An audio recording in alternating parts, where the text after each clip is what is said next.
നിങ്ങളുടെ favourite shows ഇനി ഒരിക്കലും മിസ്സാവില്ല. ഇപ്പോൾ C5 കാണും നിങ്ങളുടെ ഫേവറേറ്റ് ഷോസ് തികച്ചും സൗജന്യമായി. ഈ അംബിക ആഗ്രഹിക്കുന്നതൊന്നും നടക്കില്ല. ഇതിങ്ങനെ വിട്ടാ ശരിയാവില്ല അമ്മേ. തകർക്കണം. അമ്മാവന് അവളോട് തോന്നുന്ന സിമ്പതി പേരോടെ പിഴുതു കളയണം. നിന്റെ ദേഷ്യവും ഫ്രസ്ട്രേഷനും ഒക്കെ മാറിയോ ദീപക്കെ? ചെറിയൊരു ആശ്വാസം കിട്ടിയമ്മേ. അമ്മാവനെ കൈനീട്ടി അടിച്ചതല്ലേ, ഇത്രയെങ്കിലും കൊടുത്തുള്ളൂ എന്ന് ഓർക്കുമ്പോ ചെറിയൊരു ആശ്വാസം. തീർന്നിട്ടില്ല. എന്റെ ദേഹം നോവിച്ച രാജുവിനുള്ളതും ഞാൻ പിന്നാലെ കൊടുത്തോളാം.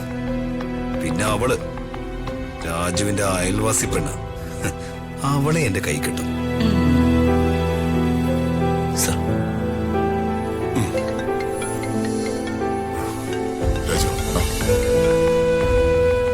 ഹലോ, ഈ പച്ച സാർ വർമ്മ സാറല്ല, രാജുവാ.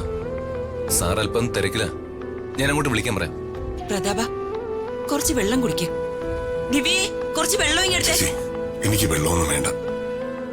അങ്ങനെ പറഞ്ഞ എങ്ങനെയാ പ്രതാപ? നീ വെള്ളം കുടിക്ക്, ഡോക്ടർ ഇപ്പൊ വരും. ആ, ഡോക്ടർ വന്നല്ലോ. വരൂ, ഇരിക്കും. എന്താ വർമ്മ സാറേ, എന്താ ഉണ്ടായേ? ലിഫ്റ്റിൽ കുടുങ്ങിയപ്പോ പെട്ടെന്ന് എന്തോ സംഭവിക്കാൻ പോകുന്ന പോലെ തോന്നുന്നു. ആദ്യം ഞാനങ്ങോട്ട് വിയർക്കാൻ തുടങ്ങി, പിന്നെ തല കറങ്ങുന്ന പോലെ തോന്നി. ശ്വാസം എടുക്കാൻ പറ്റാത്ത ഒരു ഫീല്, ഒരുതരം സഫോക്കേഷൻ. പിന്നെ എനിക്കൊന്നും ഓർമ്മയില്ല. ആരോ വെള്ളം മുഖത്ത് തളിച്ചപ്പോഴാണ് എനിക്ക് ബോധം വന്നത്.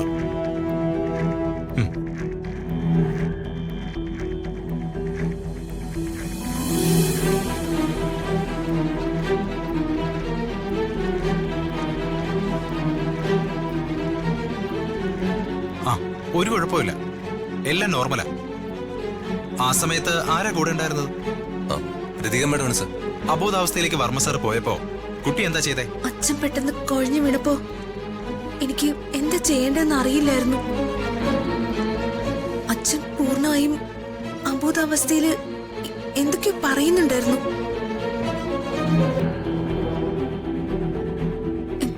ഇടയ്ക്കിടയ്ക്ക് കണ്ണുകൾ അടച്ച് തുറക്കുന്നുണ്ടായിരുന്നു. ഞാൻ എനിക്ക് പറ്റുന്ന അത്രയും ശബ്ദത്തില് ഉറക്കെ അച്ഛനെ വിളിച്ചുകൊണ്ടേയിരുന്നു. ഇടയ്ക്കിടയ്ക്ക് ഞാൻ അച്ഛന്റെ കവിളിൽ തട്ടിക്കൊണ്ടിരുന്നു.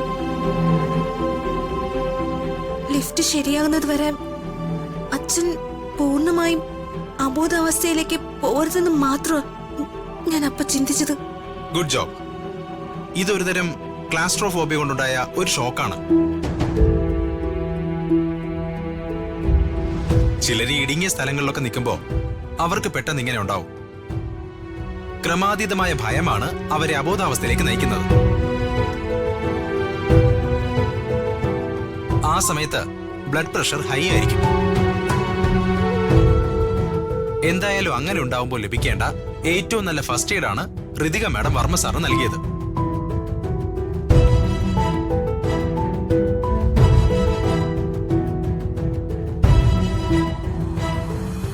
ഈ ശ്വാസം എടുക്കാനുള്ള ബുദ്ധിമുട്ട് ഇതിനു മുമ്പ് ഉണ്ടായിട്ടുണ്ടോ?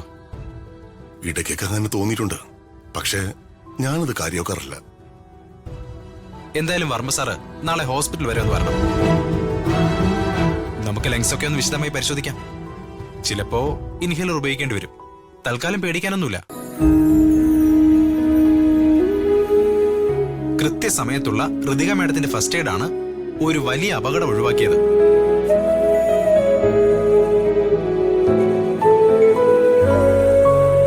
രാജു, സാറിന് അത്യാവശ്യം വേണ്ട ടാബ്ലറ്റ്സ് ഒക്കെ ഞാൻ കുറിച്ച് തന്നേക്കാം.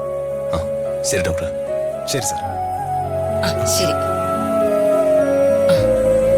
പ്രതാപ, എല്ലാം നിന്റെ ടെൻഷന്റെയാ. പേടിക്കണ്ട, നിനക്കൊന്നും വരില്ല. നിനക്ക് വേണ്ടി എന്നും മനമുരുക്കി പ്രാർത്ഥിക്കുന്ന ചേച്ചിയുടെ മനസ്സ് ഒരു നിമിഷത്തേക്ക് എത്രമാത്രം വേദനിച്ചു എന്ന് നിനക്കറിയൂ?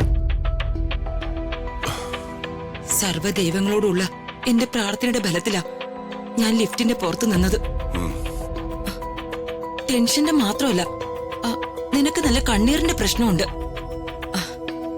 ഞാൻ പോയി ആരതി എടുത്തോണ്ട് വരാം. ഒന്നൊഴിഞ്ഞിട്ടാ തന്നെ പകുതി ആശ്വാസം കിട്ടും. ഉം.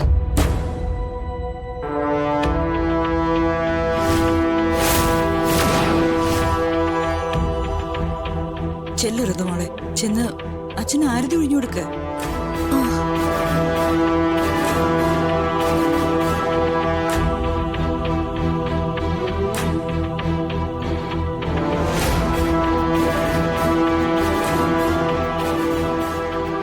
അല്ല ഋതു, ലിഫ്റ്റ് സ്റ്റക്കായപ്പോ മോള് പേടിച്ചില്ലേ?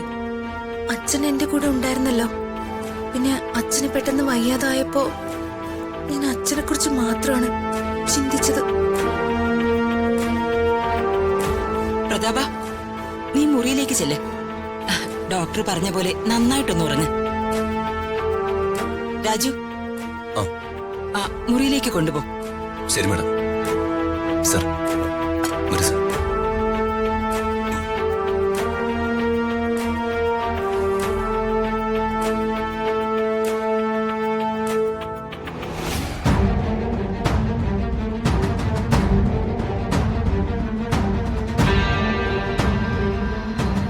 മോളെ, മോള് ചെന്ന് റെസ്റ്റ് എടുത്തോ. മോൾക്ക് ചെറിയുമ്പോ ജ്യൂസ് ഉണ്ടാക്കി കൊണ്ടുവരാം. ഉം?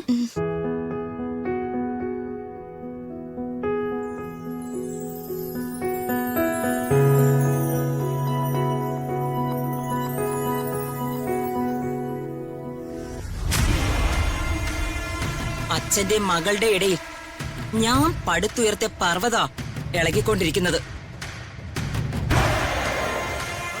പാടില്ല. ഇരുവർക്കുമിടയിലുള്ള അകലമില്ലാതായാൽ പിന്നെ ഈ അംബിക ആഗ്രഹിക്കുന്നതൊന്നും നടക്കില്ല. ഇതിങ്ങനെ വിട്ടാ ശരിയാവില്ല അമ്മേ. തകർക്കണം. അമ്മാവന് അവളോട് തോന്നുന്ന സിമ്പതി പേരോടെ പിഴുതു കളയണം. അല്ലെങ്കിൽ ആ സിമ്പതി വളർന്ന് വളർന്ന് അമ്മാവന്റെ മനസ്സിൽ മകളോടുള്ള പിതൃസ്നേഹം ഉണരും. അങ്ങനെ സംഭവിച്ച അമ്മാവന്റെ സിംഹാസനവും ആസ്തികളും എല്ലാം അവളുടേതാവും. ഇത്രയൊക്കെ നിനക്ക് അറിയാമായിരുന്നിട്ടാണോ ദീപക് നിന്റെ നീക്കങ്ങളിൽ പിഴവ് സംഭവിക്കുന്നത്? അമ്മേ, ഇപ്പൊ സാഹചര്യങ്ങൾ അവൾക്ക് അനുകൂലമായി വീശയാണ്. ആ കാറ്റ് എനിക്ക് അനുകൂലമായി വീശും, അതെനിക്കുറപ്പാ. നിന്റെ അമ്മാവന്റെ കണ്ണിലിപ്പോ നീ ഒരു ചെറിയ കരടായിരിക്കാം. അത് പാടില്ല. മുള്ളിനെ മുള്ളുകൊണ്ട് തന്നെ എടുക്കണം. അമ്മ എന്താ ഉദ്ദേശിക്കുന്നത്?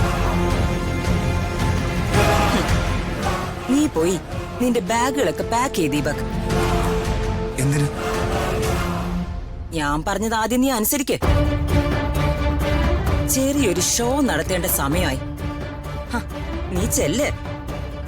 ശരി അമ്മേ.